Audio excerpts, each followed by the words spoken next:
Greenland looks empty, frozen, useless, but behind that ice is enough power to start the next global war, and whoever controls Greenland controls the future. Chapter 1. The Island. Everyone pretends not to see. For centuries, Greenland was treated as a blank space on the world map, a frozen land with endless ice, scattered villages, and almost no political weight. No great cities, no armies, no empires. To most of the world, Greenland looked irrelevant, but history has never been shaped by appearance. It has always been shaped by position. Greenland sits between North America, Europe, and the Arctic Ocean, a silent gate between continents. Every aircraft flying over the North Atlantic passes near it. Every missile path between major powers crosses its skies. Every new Arctic shipping route must bend around its coast. Greenland is not land, it is leverage. During World War II, the United States built secret air bases on Greenland to defend North America. During the Cold War, radar stations were planted deep into its ice to detect Soviet missiles. Even then, Greenland was never truly independent. It was always part of someone's security map. But as long as the ice remained thick, its deeper value stayed hidden. Now the ice is melting. What is being revealed underneath is not just land, but rare earth minerals, uranium, oil potential, and control over the future Arctic trade routes. Greenland is becoming one of the last untouched strategic zones on Earth, and that changes everything. Because in geopolitics, empty land is never empty. It is only waiting for someone strong enough to claim it. Greenland is no longer ignored because it is frozen. It is watched because it is opening. The world is entering a new era where power is not decided by population or flags, but by access to minerals, routes, and strategic geography. And Greenland holds all three. This is why powerful nations are no longer asking whether Greenland matters. They are asking who will control it when it finally becomes impossible to ignore. Chapter 2. The Illusion of Sovereignty. On paper, Greenland belongs to Denmark. It has its own parliament, its own elections, and even its own flag. To the outside world, it appears independent, calm, and politically distant from global conflict. But sovereignty is not defined by symbols, it is defined by power. Greenland cannot defend its own airspace. It cannot protect its own waters. It cannot control its own strategic future without external permission. Its security is handled by NATO. Its defense is guaranteed by the United States. Its economy depends heavily on Danish support. This is not independence. It is managed autonomy. For decades, this arrangement looked harmless. Denmark provided stability. The US provided protection. Greenland provided silence. Everyone believed the balance was permanent, but global balance never stays still. As the Arctic warms, new sea routes are opening. Ships that once needed months now need weeks. Nations that were once far are suddenly neighbors. Russia is expanding Arctic bases. China is investing in polar infrastructure, and the United States is watching both. Greenland sits directly in the middle of this silent race. Yet Greenland itself has almost no control over who flies above it, who monitors its waters, or who plans military strategy around it. Decisions about Greenland are often made far away, in Washington, Brussels, and Copenhagen. This creates a dangerous illusion. To the public, Greenland looks peaceful and untouched. To military planners, it looks like an unlocked door, and history shows that unlocked doors in strategic locations never remain open for long. When power shifts, paperwork does not protect land, only control does. Greenland is beginning to realize that sovereignty without strength is temporary, and strength is exactly what the world's great powers are now positioning around its frozen borders. The island still looks calm, but calm has always been the surface before control changes hands. Chapter 3. The Minerals Beneath the Ice. For centuries, Greenland was valuable because of where it was. Now, it is becoming valuable because of what is hidden under it. Beneath Greenland's frozen surface lies one of the largest untapped reserves of rare earth minerals on the planet. These are not decorative metals. They are the backbone of modern power. Every smartphone, missile guidance system, satellite, electric vehicle, and fighter jet depends on them. Without rare earths, modern technology collapses. Today, China controls most of the world's rare earth processing. This gives Beijing quiet leverage over global supply chains. It does not need to fire a shot. It can simply slow exports. The United States understands this risk, and Greenland represents a possible escape. As ice melts, mining access increases. Geological surveys reveal deposits of neodymium, dysprosium, terbium, and uranium, materials that decide military and technological dominance. Greenland is no longer just an island. It is a future factory for power. But here is the problem. Greenland does not have the infrastructure to mine these resources safely or independently.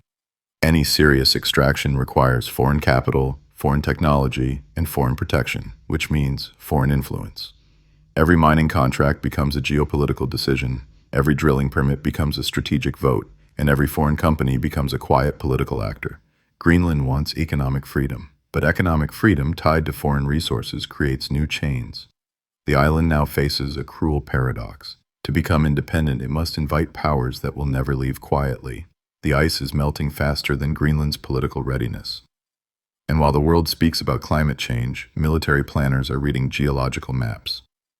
Because in the modern world, land without minerals is irrelevant. But land with minerals becomes a battlefield before the first soldier arrives. Chapter 4. The Arctic is becoming a highway. For most of history, the Arctic was a wall.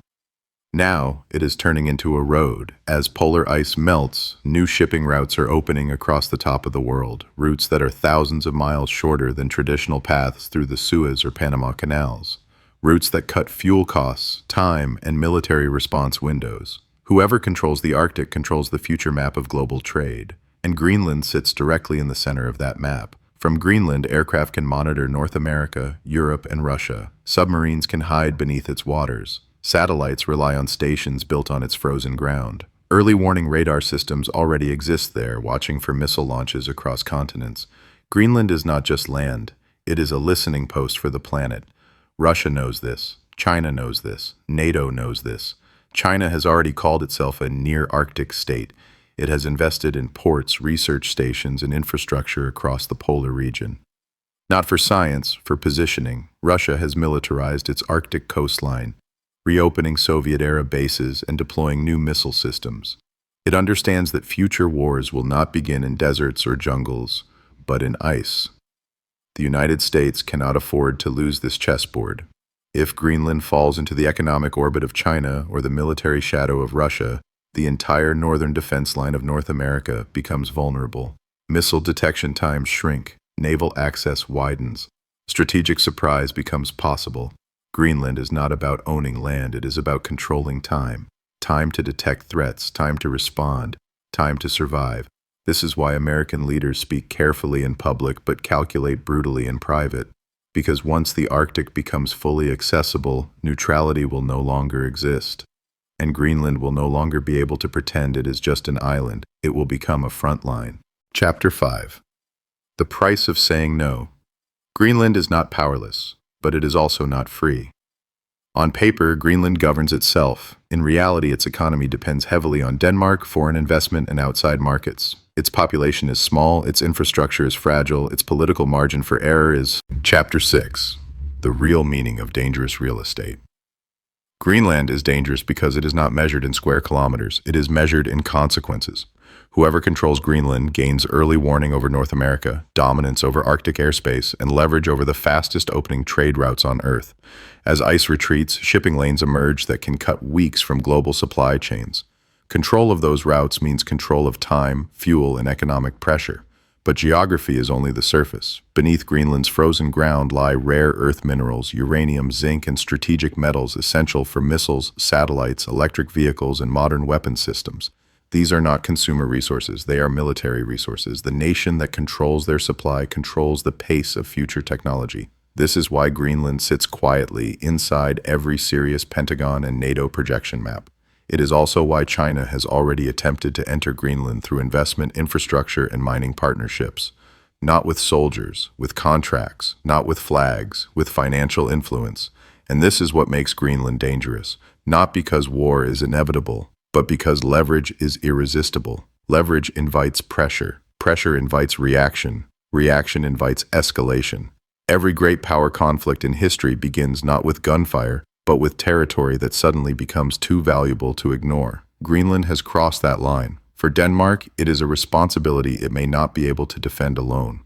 For the United States, it is a vulnerability it cannot afford to lose. For China and Russia, it is a strategic opportunity waiting for hesitation. This is why Greenland is no longer just an island. It is a trigger point, a pressure valve, a future battlefield that everyone hopes will remain peaceful while preparing for the opposite. Dangerous real estate is not land that collapses, it is land that makes empires nervous. And Greenland now sits exactly in that position. Chapter 7. The island that decides the future.